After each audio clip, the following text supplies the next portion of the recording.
सनातन प्रेमी बंधुओं, आज मैं आपको भारतवर्ष के प्रमुख रहस्यवादी कवि और संत कबीरदास जी की कुछ प्रमुख अमृतवाणियां उनके अर्थ सहित सुनाने जा रहा हूं।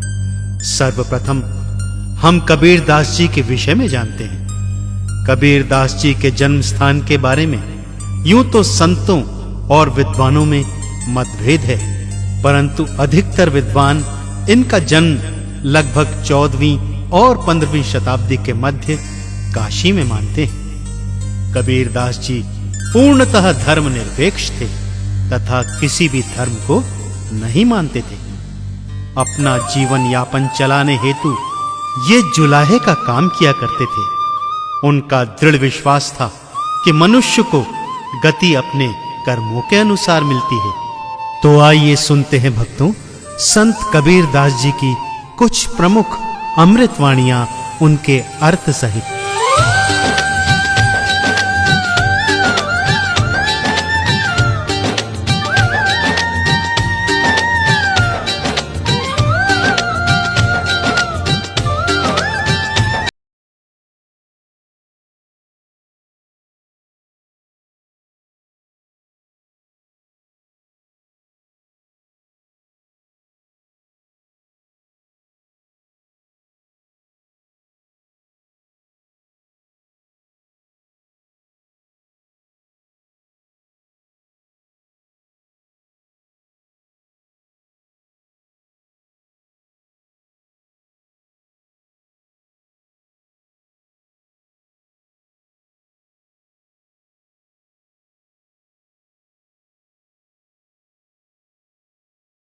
दास जी कहते हैं कि हर प्राणी को अपनी वाणी इतनी मधुर रखनी चाहिए कि स्वयं तो उसका मन शीतल हो ही, जो उसकी बात सुन रहा है उसका हृदय भी शीतल हो जाए।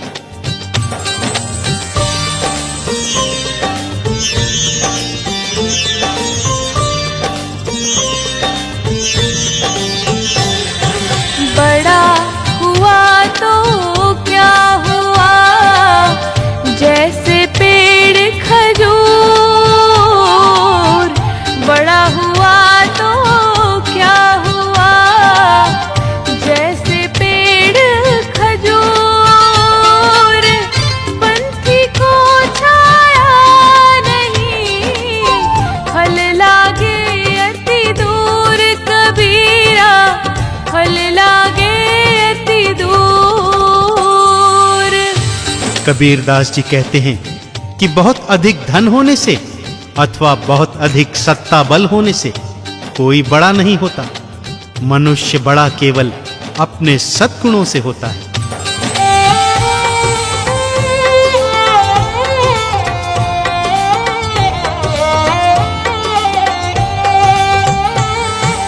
बुरा जो देखन मैं चला, बुरा न मिले आको। बुरा जो देखन मैं चला, बुरा न मिले आको। जो मन देखा आपना, मुझसे बुरा न कोई। कबीरा मुझसे बुरा न कोई। संत कबीरदास जी कहते हैं कि दूसरों में सदा बुराई ढूंढने व देखने वाला मनुष्य कभी भी ईश्वर को प्रिय नहीं होता। अतः मानव जाति का यह परम कर्तव्य है कि वो प्रभु द्वारा निर्मित हर वस्तु का, चाहे वो छोटी हो अथवा बड़ी, उसका सम्मान करे।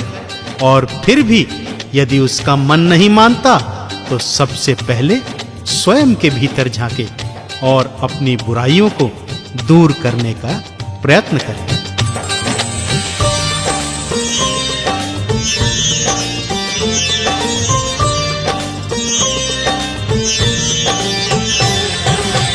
दुख में सुमिरन सब करे, सुख में करे ना कोई।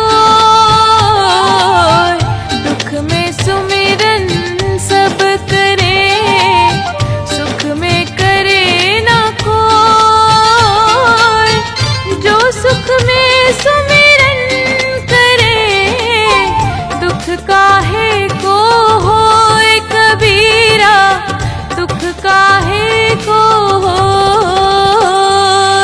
इस अमृतवाणी के अनुसार संत शिरोमणि कबीर दास जी कहते हैं कि मनुष्य जाति को सदैव सम रहना चाहिए, अर्थात न तो दुख में अत्यधिक दुखी होना चाहिए और न ही सुख में प्रभु को भूल जाना चाहिए। यदि मनुष्य हर क्षण ईश्वर की शरण में रहेगा तो उन्हें ज्यादा दुख भी नहीं होगा और ज्यादा सुख भी नहीं होगा।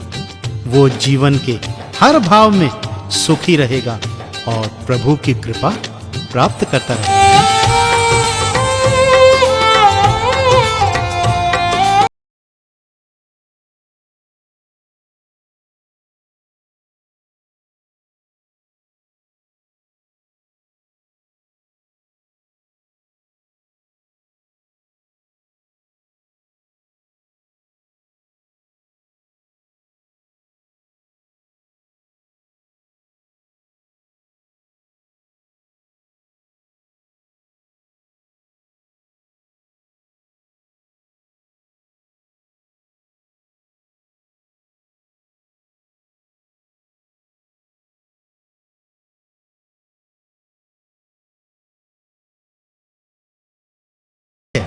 चाहे हिंदू हो, मुस्लिम हो, सिख हो या ईसाई हो, छोटा हो चाहे बड़ा, अमीर हो अथवा गरीब, जीव हो, जंतु हो, सबका अंत यही है कि एक दिन सब छोड़ छाड़ कर इस मिट्टी में वापस मिल जाना है।